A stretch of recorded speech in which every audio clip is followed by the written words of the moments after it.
നിങ്ങൾക്ക് ഓർമ്മയുണ്ടായിരിക്കും, കേരളത്തിലെ ഒരു പ്രശസ്തനായ യൂട്യൂബർ, മഹാനായ യൂട്യൂബർ, അദ്ദേഹം ജാസ്മിൻ ഷായും കൂട്ടരെ പറ്റിയുള്ള കേസിനെ പറ്റി പറഞ്ഞ് നിങ്ങൾക്ക് ഓർമ്മയുണ്ടായിരിക്കും. മുഴുവനും കള്ളക്കേസാണ്.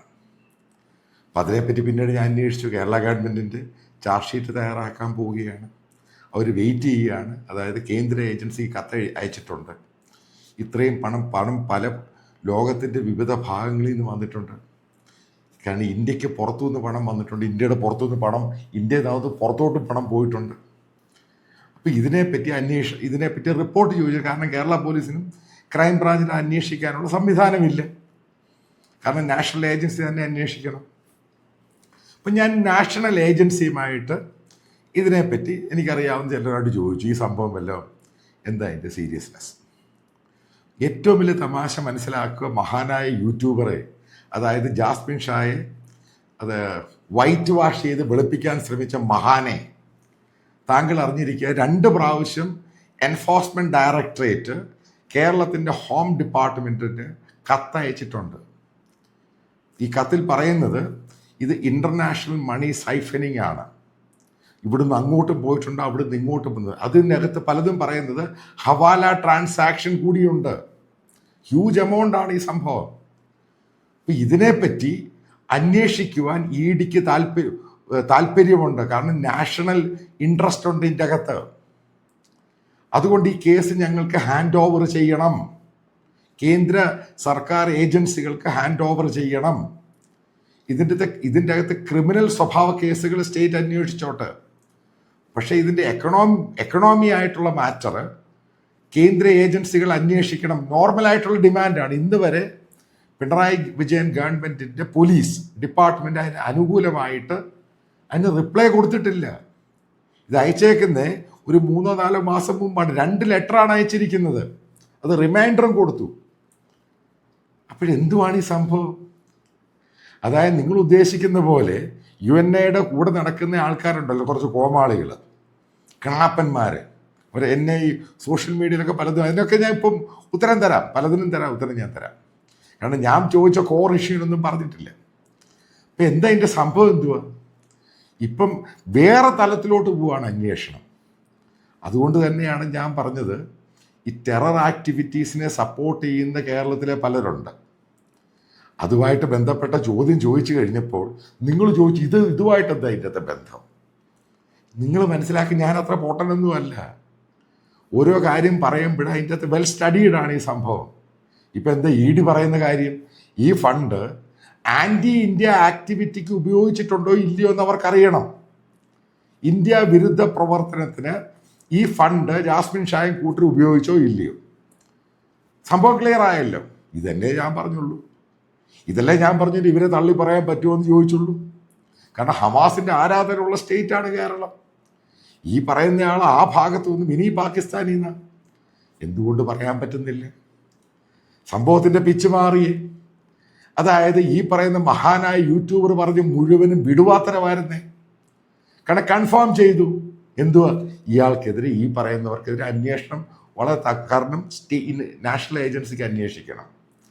ഈ പണം എവിടെയാണ് പോയിരിക്കുന്നത്? പണം ആരാണ് തന്നിരിക്കുന്നത്? ആശുപത്രി അടപ്പിക്കാൻ, ക്രൈസ്തവ ഹിന്ദു ആശുപത്രി അടപ്പിക്കുവാൻ പണം ആരാണ് ഇൻവെസ്റ്റ് ചെയ്തിരിക്കുന്നത്? ആരാണ് ഇവരുടെ പുറകിലുള്ളവർ? ഇതിനെപ്പറ്റി കേരള ഗവൺമെൻറ് അന്വേഷിക്കാൻ പറ്റില്ലായിരിക്കും. എന്തുകൊണ്ട് പിണറായി വിജയൻ ഗവൺമെൻറ്റിന് ഈ കേസ് കേന്ദ്ര ഏജൻസികൾക്ക് ഹാൻഡ് ഓവർ ചെയ്യുന്നില്ല? അവരിത് ചോദിച്ചു കഴിഞ്ഞു, ഹാൻഡ് ഓവർ ചെയ്യുക. അവരത് അന്വേഷിക്കാൻ തയ്യാറാണ്. കാരണം ഇത് ഇന്ത്യയെ ബാധിക്കുന്ന ഇഷ്യൂ ആയി മാറി.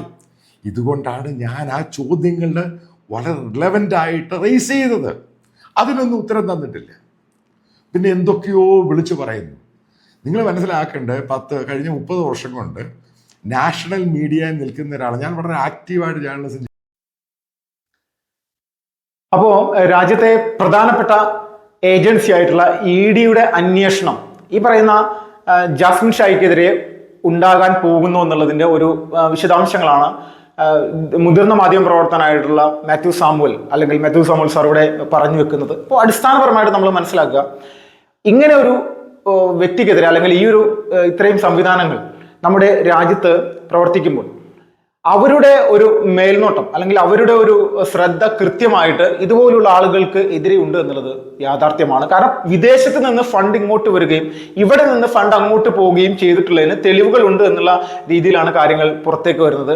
അപ്പൊ ഇതിന്റെ ഒരു കൃത്യമായിട്ടുള്ള കാര്യം എന്ന് പറഞ്ഞാൽ ദേശീയ ഏജൻസി നമ്മുടെ സംസ്ഥാന സർക്കാരിന് തന്നെ ഇതുമായി ബന്ധപ്പെട്ട് റിപ്പോർട്ട് കൊടുക്കുന്നു. തങ്ങൾക്ക് ഈ കേസ് അന്വേഷിച്ച് മതിയാകും എന്നുള്ള രീതിയിലേക്കാണ്. അപ്പോൾ വൈകാതെ തന്നെ ഇഡിയുടെ കൃത്യമായിട്ടുള്ള അന്വേഷണം ഉണ്ടാകുന്ന ഒരു സാഹചര്യം. അപ്പോൾ ഇവിടെ നമ്മുടെ കേരളത്തിന്റെ മണ്ണിൽ നിരവധി പരിശ്രമങ്ങൾ പല ആളുകളുടെ ചിന്താഗതിയിലൂടെ എന്ന് വെച്ചാൽ പല ആളുകളുടെ ചിന്താഗതി എന്ന് പറയുമ്പോൾ തന്നെ നമുക്ക് ബോധ്യമാകും.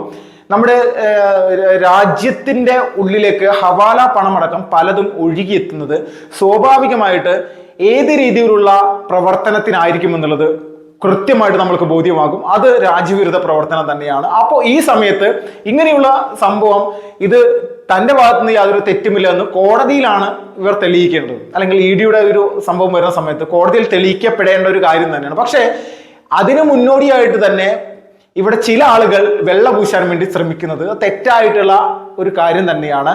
നമ്മുടെ മുന്നിലേക്ക് വരുന്ന ഒരു വിഷയവുമായി ബന്ധപ്പെട്ടുകൊണ്ട് ആ വിഷയത്തിൽ സത്യം ഏതാണോ ശരി ഏതാണോ എന്ന് ചിന്തിക്കുന്നതിന് മുന്നോടിയായിട്ട് തന്നെ സ്വയം പ്രഖ്യാപിക്കുകയാണ് ഇങ്ങനെ ഒരു സംഭവമൊന്നുമില്ല, ഇതൊക്കെ പച്ചയായിട്ടുള്ള കള്ളമാണ് എന്നുള്ള തരത്തിലേക്കാണ് പറഞ്ഞു വെക്കുന്നത്. അപ്പോൾ ഇത് കേൾക്കുന്ന സമയത്ത് സാധാരണക്കാരായിട്ടുള്ള ഒരു മനോഭാവം കൂടി അല്ലെങ്കിൽ ആ ജനങ്ങൾ ഏത് രീതിയിൽ ഇങ്ങനെ വെള്ളപൂശുന്ന ആളുകളോട് പ്രതികരിക്കുമെന്നുള്ളത് കൂടി നമ്മൾ മനസ്സിലാക്കേണ്ടതാണ്. അപ്പോൾ നമ്മളെ സംബന്ധിച്ച് ഇന്ന് കേരളത്തിൽ നിരവധി അല്ലെങ്കിൽ രാജ്യത്ത് നിരവധി തരത്തിലുള്ള പ്രവർത്തനങ്ങളും രാജ്യവിരുദ്ധ പ്രവർത്തനങ്ങളും നടക്കുന്നുണ്ട്. അപ്പൊ അതിന്റെ ഓരോരോ തെളിവുകളടക്കം പലപ്പോഴായിട്ട് ഇഡി അടക്കമുള്ള സംഘടനകൾ അല്ലെങ്കിൽ ഇഡി അടക്കമുള്ള സംവിധാനങ്ങൾ കൃത്യമായിട്ട് മുന്നോട്ട് കൊണ്ടുവരുന്നുണ്ട്. അപ്പോൾ അതിനുവേണ്ടി വെയിറ്റ് ചെയ്യുക എന്നുള്ളത് മാത്രമാണ്. ഇതിൽ സത്യം ഏതാണോ അല്ലെങ്കിൽ തെറ്റേതാണ് എന്നുള്ളത് മനസ്സിലാക്കുന്നതിന് മുന്നോടിയായിട്ട് തന്നെ മുതിർന്ന മാധ്യമ പ്രവർത്തകര് അല്ലെങ്കിൽ മാത്യു സാമുവൽ സാറിനെ പോലുള്ള ആളുകൾ ഇതുപോലുള്ള വിഷയങ്ങൾ പുറത്തേക്ക് കൊണ്ടുവരുമ്പോൾ അതിനെ ഇത് വെറും പച്ചയായിട്ടുള്ള കള്ളമാണ് അല്ലെങ്കിൽ ഇങ്ങനെയുള്ള കാര്യങ്ങളൊന്നുമില്ല, ഈ മാത്യു സാമുവൽ എന്ന് പറയുന്ന ആളുകൾക്ക് എന്തോ വ്യക്തി വിരോധമുള്ള പോലെയാണ് ഈ ചില ആളുകളൊക്കെ സംസാരിച്ചു വരുന്നത്. അപ്പോൾ ഇതിൽ നിന്ന് കൃത്യമായിട്ട് നമ്മൾ എല്ലാവരും മനസ്സിലാക്കേണ്ടതും ബോധ്യപ്പെടേണ്ടതും ഒരേ ഒരു കാര്യം മാത്രമാണ്. നമ്മുടെ കൊച്ചു കേരളത്തിൽ രാജ്യത്തെ മുഴുവൻ തകർക്കാൻ ശ്രമിക്കുന്ന തരത്തിലേക്കുള്ള ഒരുപാട് ആസൂത്രിതമായിട്ടുള്ള പരിശ്രമങ്ങളും ഇവിടെ ജിഹാദി ഗ്രൂപ്പുകളുടെ ഭാഗത്തുണ്ട് എന്നതിൽ തർക്കമില്ല. അപ്പോൾ ഈ ഗ്രൂപ്പുകളുടെ പ്രവർത്തനങ്ങൾ ഇതിൽ അറിഞ്ഞോ അറിയാതെയോ അകപ്പെട്ടു പോകുന്ന ചില ആളുകളൊക്കെ ഉണ്ടാവും, ഇല്ല എന്നൊന്നും പറയുന്നില്ല. പലരും ഇങ്ങനെയുള്ള പ്രശ്നങ്ങൾ അറിയാതെ പോലും അകപ്പെട്ടു പോകുന്നവരുണ്ടാവും. പക്ഷെ എങ്ങനെയാണെങ്കിലും ഇങ്ങനെയുള്ള പ്രവർത്തനങ്ങൾ ഉണ്ടെങ്കിൽ അത് കൃത്യമായിട്ട് തടയും. നമ്മൾക്ക് ആദ്യം രാജ്യം എന്നുള്ള സമയം രാജ്യത്തിന്റെ സുരക്ഷയാണ് അടിസ്ഥാനം. അത് 2014 മുതൽക്ക് തന്നെ നാഷണൽ ഏജൻസികൾ ഇതുപോലുള്ള ഏജൻസികളൊക്കെ വെച്ചുകൊണ്ട് കൃത്യമായിട്ട് കേന്ദ്ര സർക്കാർ നടപ്പിലാക്കാൻ പോകുന്നുണ്ട്. അപ്പോൾ ആ ഏജൻസികളുമായിട്ട് നമ്മൾ കൃത്യമായിട്ട് സഹകരിക്കാനുള്ള മാനസികാവസ്ഥ ഉണ്ടാകണമെന്നുള്ളതാണ്. അല്ലാതെ വെറുതെ നമ്മൾ എന്തെങ്കിലും എന്താ പറയാ നമ്മൾക്കറിയാത്ത വിഷയത്തെ സംബന്ധിച്ച് നമ്മൾ സ്വയം പ്രഖ്യാപിക്കുകയാണ് ഇത് ഒരു തെറ്റുമില്ല, ഇങ്ങനെ ഇത് ഒരു അനാവശ്യമായിട്ടുള്ള പ്രചരണമാണെന്നുള്ളത്. എന്താണെങ്കിലും ഇതുപോലെയുള്ള ഏജൻസികൾ മുന്നോട്ട് ഇപ്പോൾ അന്വേഷണമായിട്ട് വരുന്നുണ്ട്. അവരുടെ ആ ഒരു അന്വേഷണത്തിലെ വിജയം എന്തായിരിക്കും എന്നുള്ളത് നമ്മൾക്ക് വരാനിരിക്കുന്ന സമയങ്ങളിൽ കൃത്യമായിട്ട് നോക്കി കാണാം.